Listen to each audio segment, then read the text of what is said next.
mu ngoog exactement 11h15 yéen a ngi ci Sud FM la première radio d'information du Sénégal gannaaw information yooyee ñu jógee ci international avec nos correspondants en Guinée en Côte d'Ivoire et aux États-Unis ñu daal di dellu si pour la dernière partie de votre émission ndekki li émission nandite yi pàcc bu mujj bi nag dañ koo jagleel yóbbalu gàmmu nanu ko defee woon ak Café Touba ca ba ñuy waajal màggal gi noonu lañu ko dollee ci gàmmu gi ñu jëm dëgmal ko daal di ko dippee yóbbalu gàmmu ma ne ci studio bi ak Serigne Mbacke Sylla amati mbégte damay amee mbégte saa su ne bu ma jan ak moom Mbacke maa ngi lay ziar. Nicolas ñoo ngi lay fay ñun tam am nañ mbégte lool ci janoowaat ak yow. jërëjëf naka nga fanaanoog naka nga yeewoo naka tàngaay bi tàng waaw fan yi moom tubarkalla. tar na de noonu nooy def yow da ngay taal clim da ngay. Nicolas clim ñi jekku jamono ko am ay ni ko loolu. ku nekk ak la nga tollool. waaw danaa fexe ba mu féex rek. waaye nag ndaaraan nga rek. fexe ba mu ndaaraan nga mais amati mbégte. jërëjëf ñu nga jëm ci gàmmu gi waaw ñu ngi jëm ci gàmmu wax nga maanaam bis boo mën a wootee. boo mas a wootee. ki ñuy wooteel bis bii moo tax ñuy woote bis boobu. nga ne bés boo mën a wootee bis boo mën a wootee. waaw ak buñ mas a wootee ak kuñ ko mas a wooteel. waaw ki ñuy wooteel bis bii moo tax ñu di ko woote. est-ce que mooy yonent yàlla Muhammad sallallahu alayhi wa sallam. moo tax ñi ngi jëm ci gàmmu kon ñi ngi jëm ci bisam. ñi ngi jëm ci bisu mbégte. ñi ngi jëm ci bis boo xamante ne. li ci nekk mbégte mooy yëg-yëg bi ngay am ci yonent bi. ak ñëwam àdduna. maanaam fam ñu fekkoon xam nga dégg naa ci waykat yi ñu naan fa nga ñu jëlee. fa nga ñu jëmee ko gën. bilaay walaay waaye moom fa mu ñu jëlee. fa mu ñu jëmee ko gën. waaw dañoo jëlee ci njaay àlle nit ku nitoo di ko. waaw yóbbu ñu nag ba nit nite. est-ce que nga xam ne lépp lu di nite rek. mooy yonent bi sallallahu alayhi wa sallam. kooku nag bisam du bis bu ordinaire. waaw bis la boo xam ne bis la ci bis yi. kon gàmmu. waaw ba su jullit yëpp la. loolu ngay wax ndànk xam nga yonent bi maanaam xawtul kon nga ne gàmmu bisu nit ñëpp la. waaw sax mu weesu jullit ñëpp. maanaam waaye bisu nit ñëpp la. ñëpp a ko moom. parce que yonent bi ñëpp a ko moom. problème bi nag problème mu déggin rek la. maanaam ci niñ koy defee. defin wi bis bi jàppal ko ab bis ak yu demee noonu foofu lañ am problème. waaye amuñu problème sax ci gàmmu ab baat la boo xam ne bu la neexee tudde ko neneen. yonent bi daal mooy yëf yi. mooy weer wi ñu nekk. ci la gane woon àdduna. li ñu ëpp ci ñuy nettali histoire nee nañ ci fukki fan yaak ñaar yàlla. suñ magi réew ca ceddo ga ba tey jii daan ko gàmmu bu bis bi ñëwee ñu yëg ne bis bi am nañ ci mbégte. ndax yow mii sa bisu bi nga gane àdduna bu dellusee bu la nit woowee ne la joyeux anniversaire te fekk nga gëjoon koo dégg da ngay kontaan da nga ne kii kat yëg na ma nag kii bàyyi na xel sama anniversaire bi bu la nit joxee cadeau mu neex ci yow mag ñi ne yonent bi alayhi salaatu wasalaam comme dañ koo war a jàng xam dundam gi xam mooy kan ndax moom lañ ñu royloo occasion la bis bii bu ñëwee ñu defaat nag nafaraat nag jàngaat dundam gi Nicolas lii rek mooy gàmmu dëggal loolu. xam naa ne bu ma la joxee Maodo Faye jamono yi doo wax dara. anamu moom ndax xam naa tàq nga. noos rek xaar ba dolli ci oustaz Maodo maa ngi lay ziar. Nicolas maa ngi lay nuyu bu baax a baax. daa nekk vacances nag dégg nga. dégg naa yaa ngi fële Île Hawaï. oustaz dégg nga fi ma la yóbbu Île Hawaï est-ce que xam nga fan mooy Île Hawaï. non xam nga sama taalibe boobu moom bàyyi foofu tàngoor ne ko jàpp quoi. waaw déggal loolu. waaw bu la neexee maa ngi lay xaar. oustaz ñu ngi lay ziar yaa ngi nekk vacances yaa ngi nekk congé jamono yi def naa congé bi moom léegi mu dakk wante danoo wax ñu ne lu mënta ñàkk nag faw mu am nañu ko defee woon ci màggal gi noonu lañu ko fas yéene defee semaine bi yëpp ci gàmmu gi ak yóbbalu gàmmu dégg nga sëñ Mbacke Sylla la mu tàmbalee lan nga cay teg Maodo. waaw dégg naa li sëriñ Mbacke tàmbale maa ngi koy nuyu bu baax a baax di ko ziara di la nuyu yow itam di nuyu auditeurs yi nga xamee ne ñooy déglu rajo Sud FM di leen sant bu baax a baax wax na dëgg képp koo xam ne kii am nga luñ lay defal ci lislaam ngir sargale la ko ak koo mën a doon ak koo ko mën a amale ci barke yonent bi rek nga ko amee waaw ndax bu yonent bi ñëwul woon allo. waaw bismillah waaw daf xawaala man ndax bu yonent bi ñëwul woon sallallahu taala alayhi wa sallam kon loolee mën naa am kookee loola du ca jot te loolu Muhammadul Busayri mi nga xamee ne moo bind burdatul madih bi nga xamee ne moom la ñuy jàng ci fukki fanam yii nga xamee ne ci lañ koy dàkk ba ci fukki fan yi ak ñaar ni ko Mbàkke waxe léegi ñu bari ci borom xam-xam yi natt ko foofu doonte am na werante moom moo wax ne huwa la si tamma maanaahu wa suuratuhu suma istafahu habiban bari u nasani yonent bi daal mooy ki nga xamee ne léppam mat na ba noppi sunu borom soppal ko boppam tànnal ko ci xeet wi yëpp ba ca tegu it moom yonent bi ak yonentam da caa yemul képp ndax dafa def wone loo xam ne lii téere bi ko yàlla jox daanaka boo seetloo dafa supérieur yeneen yonent yépp te loolu téere yi ma ngay wax ca burdu faaxa nabiyyiina fi xalqin wa fi xuluqin waaw faaxa la wax maanaam surpassé na ku yàlla yónni ci jikko ak ci melokaan waaw ci jikko ak ci melokaan ak lu mu mën a doon mu ne nag walam yudaanuhu fi ilmin wala karamin amul kenn koo xam ne kii rek mën nañ laa gam-gamle la yàlla def ci yonent bi ak keneen ku mën a doon koo xam ne ci yàlla yónni na ko kon nag kooku bu amee ay mag yu nekk ci réew mi ku mel ne Seydi Hadji Malick Sy radiyallahu taala anhu wala ñeneen mag ñi nga xam ne tam ñi ngi fi ñoom ñëpp sopp yonent bi kenn ku nekk am loo wax ci gane addinaam sama turandoo ñëw ci niin yi lu bare bari ñëw ci xilaasu ab kooku tey jii réew mi yëpp tey réew mi laa wax moo tax damay faral di wax ne gis nga burdu bii ñuy def nga xam ne bu sëri yu moom moo ko wax jëmale ko ci yonent bi te bu sëri yu dëkk ci Égypte tey jii bu Alaaji Malick ñëwoon tey marketing bi Alaaji Malick defal bu sëri yi dafa naa ne bu doon ci wàllu njënd ak njaay ma ne kon téere bi Seydi Hadji Malick liggéey na ci lu bare bari kon li ngay jàpp mooy Nicolas gis nga yonent Sëriñ Tuubaa dafay wax ci waxam yi daat ne kenn melul na moom te kenn dootu ko jurati ci àddina bi waaw lam yabdu mislu Mustafa xëy na loolu Mbàkke moom a cay tane waaye loola la nga cay jànge mooy ku kenn dul moom ba yàlla tànnal la sa bopp jàpp ci bisam barkeel ko wax ci ay jaar-jaaram loolu wàññiwul dara moo tax Mbàkke dégg naa Mbàkke si la léegi moo wax ba am solo ne xëy na baatu gàmm gi foofu la ñu amee problème waaye fàttaliku ay jaar-jaaru nit ay jaar-jaaru ku yàlla yónni lu baax la ndax alxuraan moo ko wax de waskur fil kitaabi Ibrahima wa Ismaïl waaw da nga yàlla dafa na woon yonent bi léeg-léeg nag de référé wu ci jaar-jaaru Ismaïl wala Ibrahima nangam wala waskur fil kitaabi nangam loolu kon ñuy jaadu na ci noonu nu fàttalikuwaat itam bu nu neexee ñu ne fil kitaabi Muhammad jaar ci ay wala tudde ko noonu waxeen la waaye jaar ci taarixam jaar ci siiraam maanaam ay démbam ay bërki démbam pour nit ñi seen xol mën a tooyaat ñu gën a amaat beneen recharge bu baax ñu recharge waat batterie yi ngir yàlla jëm rasulullah sallallahu alayhi wa sallam oustaz du ñàkk bu ëllëgee daanu gën a dellu si gën a xuus ci ngëneelu gàmmu ci nit bu ne Serigne Mbacké Sylla daf ma rectifier sànq nee ma bul wax sax jullit bu ne neel nit bu ne parce que doomu aadama ci boppam la concerné léegi dafa am ñaar yu ñu tudd ne kon gàmmu gi dafa concerné toutes les maisons toutes les familles religieuses wante it ci sa kàddu sànq nga tudd Sëñ Touba dama bëggoon justement puisque am na benn fait bu xew ci fan yi muy lu jëm ci gàmmu gi xalif général des Mourides dafa yónnee ca Thiès ndawam ne na dem ci famille religieuse bu ne ñu def loolee ñu tuddee amitié ak solidarité ak les familles religieuses pour gën a firndeel ne justement gàmmu gi concerné wul par exemple Tivaouane ni ñu koy xalaatee saa su ne mais ça concerne toutes les familles religieuses loolee ci acte laa bëggoon oustaz nga garder ligne bi Serigne Mbacké Sylla toog ñu déglu loolee xew daal dee dellu si léegi Sénégal la lépp xewee daanaka fi rek ñeenti fan ñu fas yéene amal lii di gàmmu 2020 jàpp nañ ne xalif général kullu murit ni ki mu ko doon defee defaat na ko fexete ji a feddale waaye wane cofeelam ak benn umma islamique bi si dimanche bi ki nga xam ne mooy ndawam di Cheikh Bara Abdoulahat Mbacké noppalul benn yoon ni mu duggee biir diwaanu Thiès muy Thiénaba njabootu Chérif Abdoul Aziz Aïdara bu Diamaguène dugg si njabootu Njëgéneen ak génn fa dem Ndiassane fépp fu mu fa dem yot na kaddu xalif bi te wane li nga xam ne mooy tànk yi sëriñ bi nag wax ne bés boobu day bés boo xam ne mooy bi ñëpp bokk ku ne am nga bés ci sa biir kër waaye bési yonente bi sallallahu alayhi wa sallam mooy bés bi ñëpp bokk moo tax mu bëgg saa bu ñëwee lu mu jëflante ku nekk bis sa bisu bopp danañ ca jëflante yow waaye bisu yonente bi bu ñëwee itam mu jëflante ci ñoom ngir xam ni kii mooy ki nu am lu Sëriñ Tuubaa am itam moo ko may keneen ku am leneen it loola yonente bi sallallahu alayhi wa sallam moo ko may jataay yëpp am solo ñu rafetlu li nga xamante ne tey jii mooy démarche bu xalif général des Mourides Serigne Mountakha Bassirou Mbacké waaye ki nga xam ne mooy ndawam fukki at ci ren min na kërub diine yi ci Sénégal saa bu bis bi ñëwee ñoom ñëpp danañu leen wër fu nekk ñu am lu ñu fa yóbbu ngir bés bi wolof Njaay day wax ñu ku yokkul yaa wàññ waaye moom Cheikh Mamadou Mountakha innovation la ci def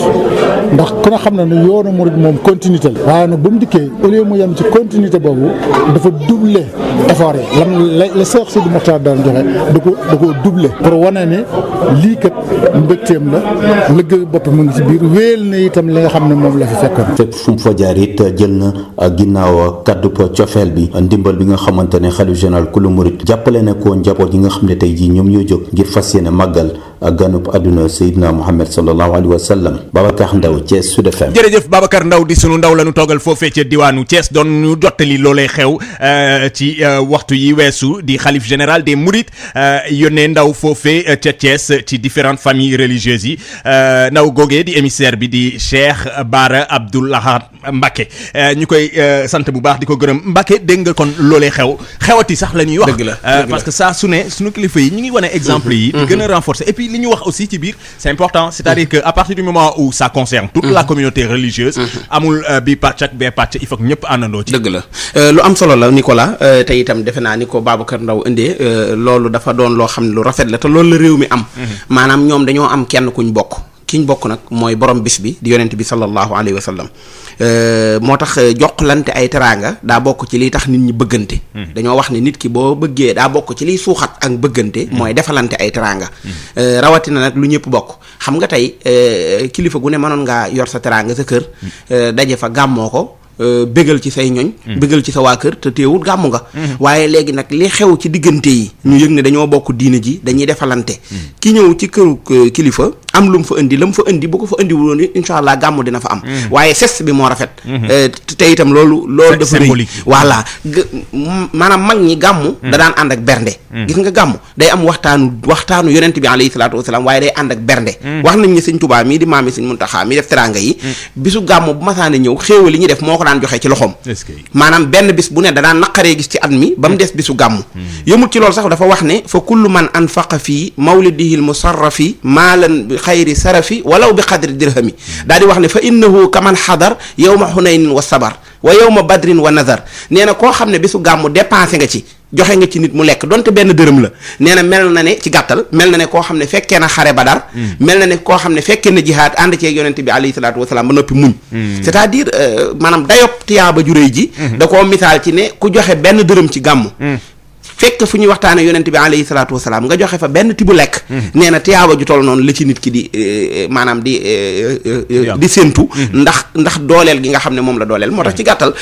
sëñ Maodo moom dana ci gën a mën a ñëw bu baax waaye loolu daal lu rafet a rafet la mais am na solo bu baax a baax wante kon dama ciy yokk rek sëñ Mbacké si kon bu donte yenn famille religieuse yi bu ñu jëlee dogal ne du ñu gàmmu il faut loolu dafa laaj dégg aussi c'est-à-dire que du ñu gàmmu mooy dajaloo du am dëgg la wante tekkiwul ne nit ki fa mu ne waru faa mën a gàmmu n'est-ce pas Nicolas xam nga tey bu dee ci julli tey dañuy dem julli ji jàkka ji julli mbooloo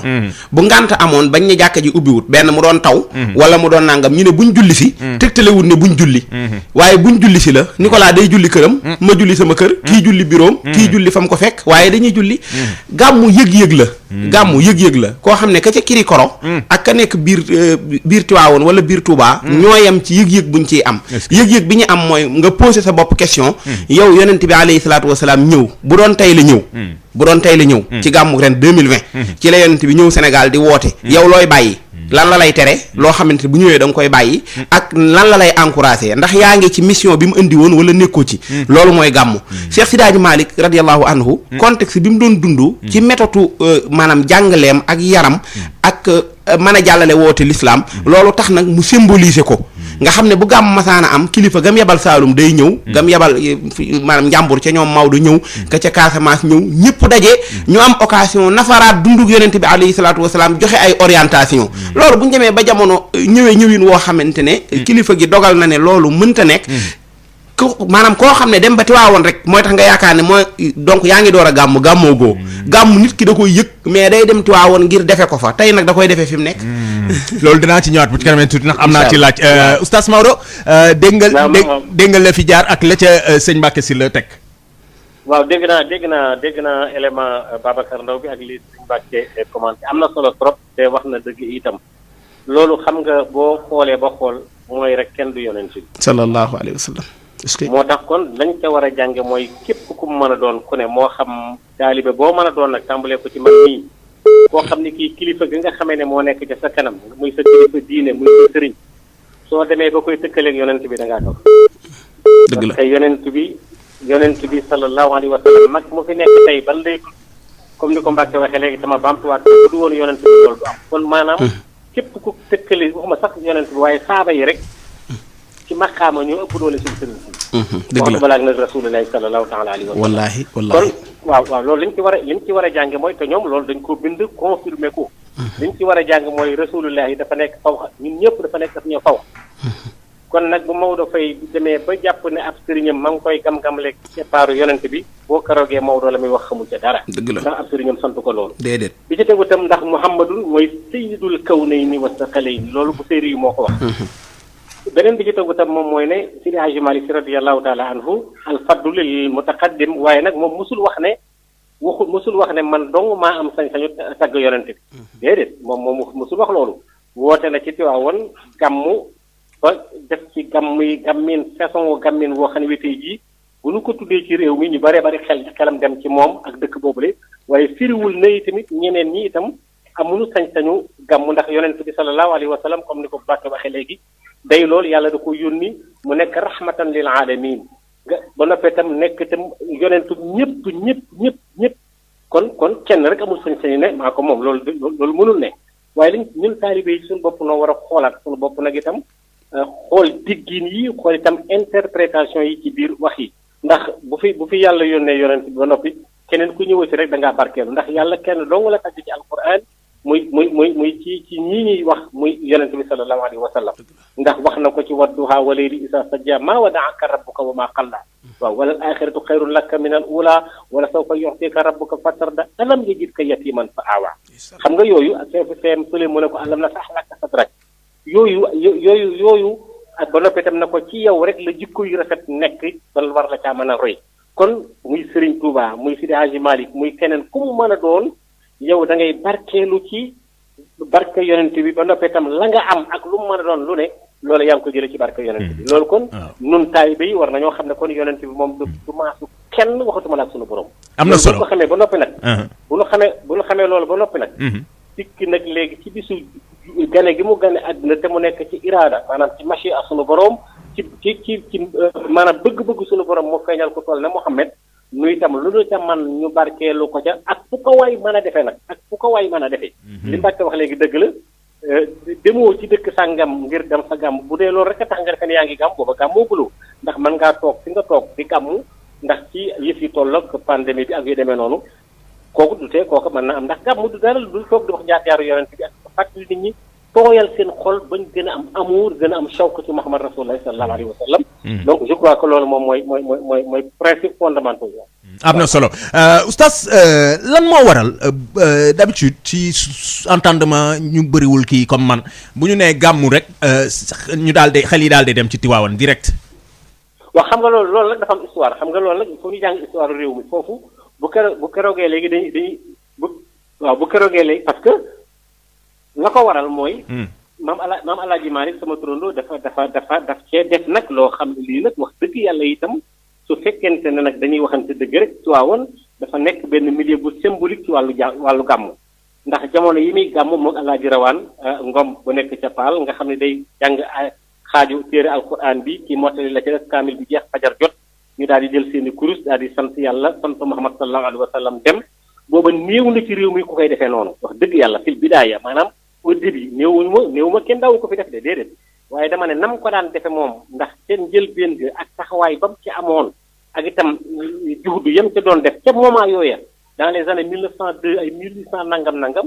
booba Tiwaawan melagul nii ndax booba ay ceddoo fa nekkoon ñuy jaay ay pône Sidi Hadji Malick ñëw di leen jéem a corrompre dem na sax ba moom ci boppam ñu koy xeex ci biir Tiwaawan ne kii doxandéem la nangam ak nangam mais mu continuer comme li daloon yonent bi sallallahu alayhi wa sallam ba mu wootee continuer ca loola continuer ca ba yàlla defal ko li mu def moo tax suñu waxee gàmm ñu ba xelu ñu bëree bëri dem ci Tiwaawan loolu du hasard parce que loolu fil bidaaya la woon ci début ba la woon et puis il a un aspect historique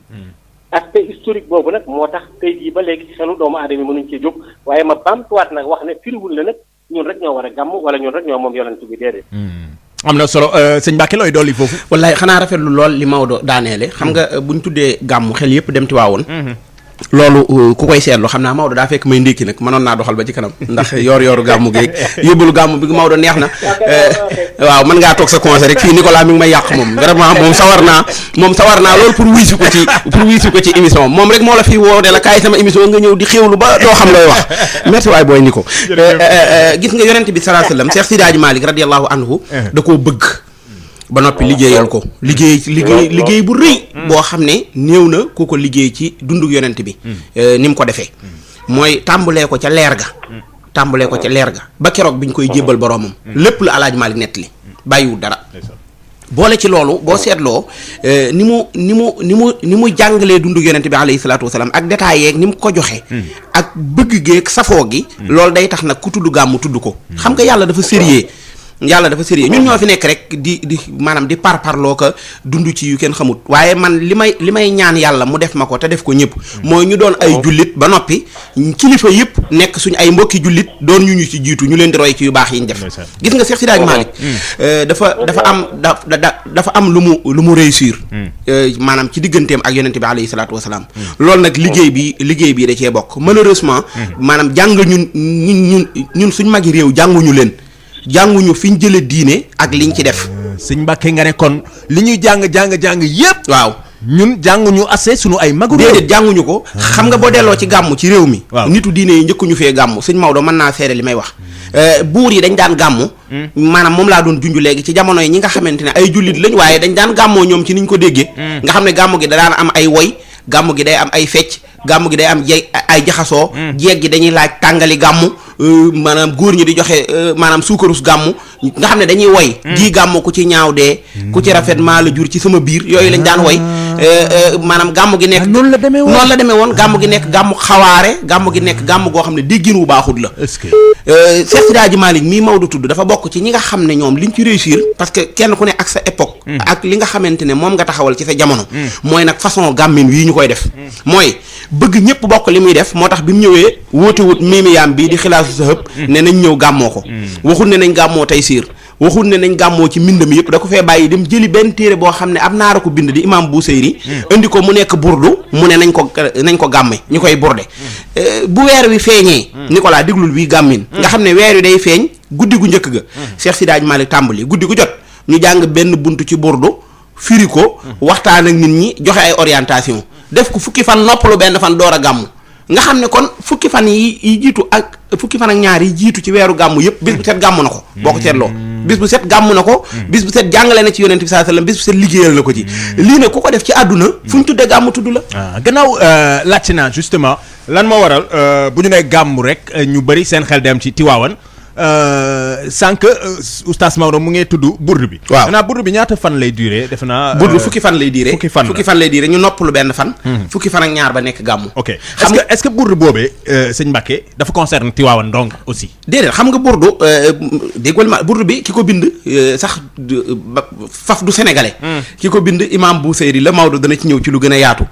méthode la méthode. xam nga burdu maanaam téere bi moo tudd noonu téere bi moo tudd burdu téere bi ñuy jàng téere bi moo tudd burdu maanaam woy yooyu nga dégg ñu koy woy yaa akramal xalqi maali man aluusu bihi si waaka inda xululil haadisil himami ak ya ca aju yëpp loolu mooy li nga xamante ne mooy burdu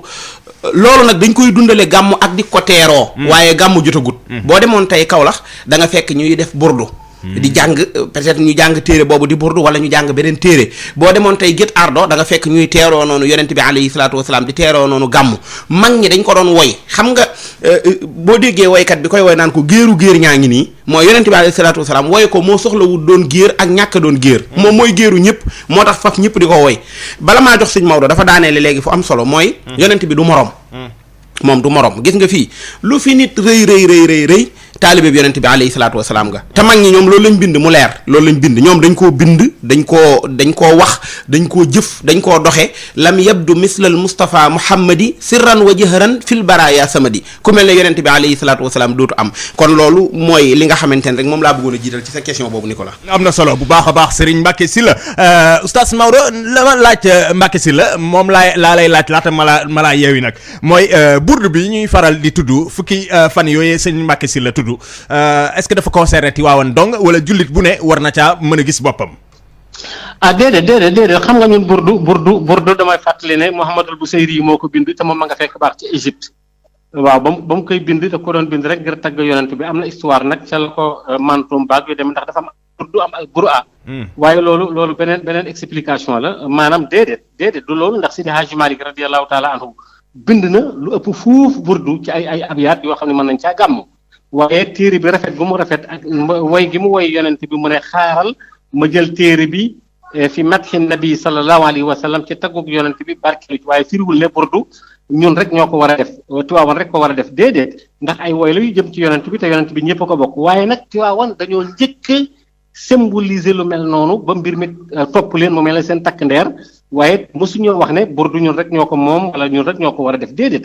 tey jii bu ñu neexoon ñu fa burdu bi Seydi Hadji Malick defu ko waaye tey bu jëloon burdu bi teg ko ne am na leneen loo xam ne ci miim ya wax na ko ci yonent bi sallallahu alayhi wa sallam loo xam ne mënees na ko gàmm waaye ci maandoom moom Seydi Hadji Malick ci baaxam ci yaatalam ak bëgg rasulullah comme ni ko Mbàkke si la waxee léegi ni mu bëgg yonent bi ak si mu ko jaar ci wa innahu is arada allahu nashatana abana min nuurihi nuuri nabil alamin ci ba tul ni mu ne nag léegi fukki fan yii may barkeeloo yonent bi naa jël téere Muhammadul Busayri bii ndax histoire bi ci am ak digganteem ak la ko daloon ca feebar ba mu woy yonent bi moom barkeelu ci loolu la Seydi Hadji Malick def te am nañ leneen luñ mën a gàmm waaye barkeelu googu nag firiwul ne burdu bi ñun rek ñoo ko moom déedéet am na solo xam naa ne li ci des dañu ko mottali ëllëg incha allah ndax yóbbalu gàmm moom ëllëg danañ ñëw ak yeneen i mbir d'ailleurs bu ëllëgee bëgg naa ñu ñëw justement ci mag ñooñee sëñ Mbacke Sylla tudd sànq ne on ne les apprend pas assez maanaam jànguñu leen na mu waree ci mag ñooñee loolu dëgg la waaw keñ ci mag ñooñee danañ ci ñëw bu ëllëgee ñu gën leen gën a mën a xamaleeg ñu mel ni man du noonu kon oustaz ma bàyyi la nga dellu ci yitte yi yaa ngi vacances ma fàttali ko da nga bëgg ma waxaat auditeurs yi fi nga nekk jamono yi ca vacances. ëpp naa def comme yow loo dégg mu siiw. waaw du ma nettali waaye lu ma dégg mu siiw. loo dégg mu siiw buur xam nga Mbacke si la tey Mbacke daa góorgóorlu ci sama turandoo. ndeysaan wax ci loo xam ne kontaan naa ci lool. ndeysaan moom yorel naa ko addiya. ndeysaan ndax yàlla. déet kooku kay ma dégg ba ndax. waaye Maodo addiya tijaan moom dégg naa du kii de. waaw gaa yi nee nañ addiya tijaan du kii de. yaa wax maa ko dégg nit ñi di ko wax de. Maodo man it yàgg naa ko dégg. maa ko xam nga réew mi moom yàgg naa ko dégg maa ko yàgg dégg yàgg naa ko dégg. danaa ci xam dara. danañ ci xam dara. buñ paree émission danañ ci xam dara. ñu de bañ fi pare bañ ci bi ma bari na day wax adiya tijaan bari na en tout cas bi ma paree waajtaayu màggal daal man yëgoon naa ne moom dañuy màggal tey nag maa ngi xool ba xam kon Maodo oustaz waaw baax na kon loolu leer na déedéet yaa ma xoola oustaz ñoom it orange mu ne ñoom it free mu ne ngi fi bien boo génnee léegi nga daal di xoola nga daal di addi benn affaire bu sew sëñ Mbacke boo ko defee coow du jib du loolu waaw baax na amul problème jërëjëf oustaz ba suba ak jàmm ñu ngi koy sant bu baax di ko gërëm kon sëñ Mbacke gàmm gi ñu jëm lan lañ ci mën a séentu ci ngëneel yu bari lañ ciy séentu xam nga fi mu ne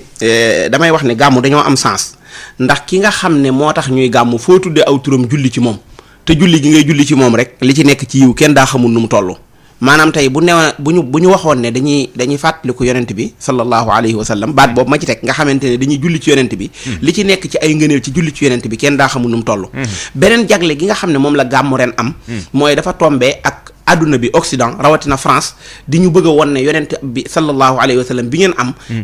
du modèle matut modèle yonent bi ngeen am dafa am ay sikk yaa ngi déglu booy déglu international bi diabolisé yi nga xam ne moo ci am bataille boobu nga xam ne mooy am ci ñi nga xamante ne ñoo gis màggaayu l'islam ni mu leen yàgg a déranger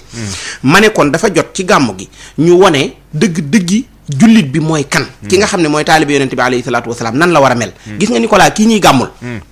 laataa muy wax yàllaa ma yónni ca Màkka la ko waa Màkka yépp bëggoon nga xam ne wooteegul dara waaye lu taxoon ñu bëgg ko mooy dafa nite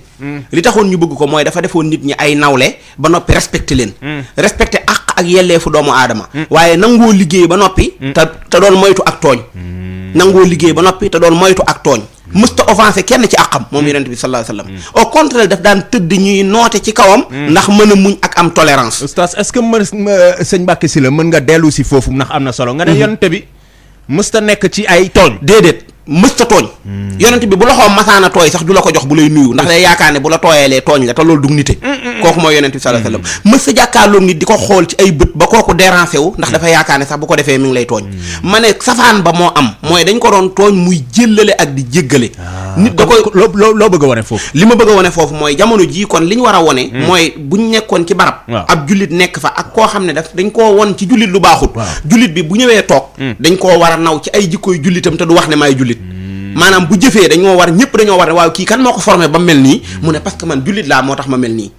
man du ma fen ñu ne lu tax doo fen nga ne man taalibe yonent bi laa te dafa tere fen moo tax du ma fen man fi may liggéeyee du ma tardé ñu ne lu tax doo tardé nga ne taalibe yonent bi laa moo tax du ma tardé man su may dugg ci kaar bi du ma buuxante du ma sàcc alal ju ma moomu du ma këpp kees ñu ne lu tax nga ne taalibe yonent bi laa moo tax du ma def loolu loolu lañ war a jàngee ci moom bu ko defee dund gi ñu dund yonent bi alayhi salaatu wasalaam daf ñuy amal njariñ te du jar ñuy takk ay bomb du jar ñuy jamante paaka du jar ñuy wane sikkim bee kurus gi ngir ñu xam ne jullit la mais dañuy xam ne loolu da cee bokk mais jikko la joo xam ne boo jëfee ñu naw la loolu mooy jikkoy taalibe yonent yàlla Muhammad sallallahu alayhi wa sallam loolu am na solo xam naa ne loolu moom duñu ci rek lenn dañuy daal di tëj émission bi foofu rek bu ko defee ñu bàyyi li ci des ak mbokki jullit yi jërëjëf sa ndékki ñu jaar na yoon bii xaw ma fu mu jógee mais sama lay ñëw macha allah macha allah lii dafa baax ci kii xam nga mën na tëye ba tëye ba ngoon fi mu ne kay mënoon na maa continuer waaw quand même waaw ñi maasale journal bi yëpp jërëjëf Mbacke maa ngi lay sant bu baax di la gërëm yow itam saa bu ma la ittewoo ci yu ni mel rek da ngay disponible ngir auditeurs yi ak li leen soxal te ça c'est très important maa ngi la ci sant bu baax di la ci gërëm xam naa ne ñàkkul tamit addiye directeur général tamit mu ngi ci yoon bi waaw moom nag joxe kat ñàkkul tamit dina dégg lii mu gën a kontaanati waaw moom joxe kat la bu mag moom daal xam naa dina gën a joxe encore xaw ma fu mu bokk ndax fépp la bokk moom léeg-léeg ma ñëw mu ne ma barke yonent bi léeg-léeg ma ñëw mu ne ma barke Alaaji Maalik léeg mu ne barke Sëñ Tuubaa mais Baye Omar yooyu itam leeralal sa position joxe neex na lool waaye boo feddalee joxe bi ci yàq dara merci beaucoup maa ci tabaxal loolu waaw nee ko maa ngi jaar jeex na jërëjëfati sëñ Mbacké Sylla jërëjëfati oustaz Maodo Faye et puis merci à tout le desk religieux yi nga xam ne maa nga foofu léegi man ak ñoom oustaz Alioune Sall ak ñoom Serigne Mbacké Sylla ak ñoom oustaz Alioune Mbaye léegi ñoo bokk desk li la yàlla dogal kon nag ñu ngi leen di sant di leen gërëm merci à tous de nous avoir suivis je vous souhaite de passer une bonne journée dans un instant les infos de 12h en français 13h vous aurez la version wolof 14h vous serez avec Abdoulaziz Coulibaly ce sera pour la musique internationale le meilleur d'ailleurs merci beaucoup en tout cas restez sur la première radio d'information du Sénégal Sud FM Sen Radio n'oubliez jamais viser la lune et puis on se donne rendez-vous demain bien entendu nañu koy defee saa su ne saa bu nu xëyee 9h ba midi ma àndandoo ak yéen ci ndekki li émission nandite yi damay sant bu baax di gërëm nag sponsor yi ndax saa su ne ñoo ñuy gunge ndoxu waalo ak tàngal bége rawatina bége jinjeer ak it loolee ñu naan boisson punch ñaan ngaa ngoog tàllal leen loxo yi ba suba ak jàmm jërë ngeen jëfati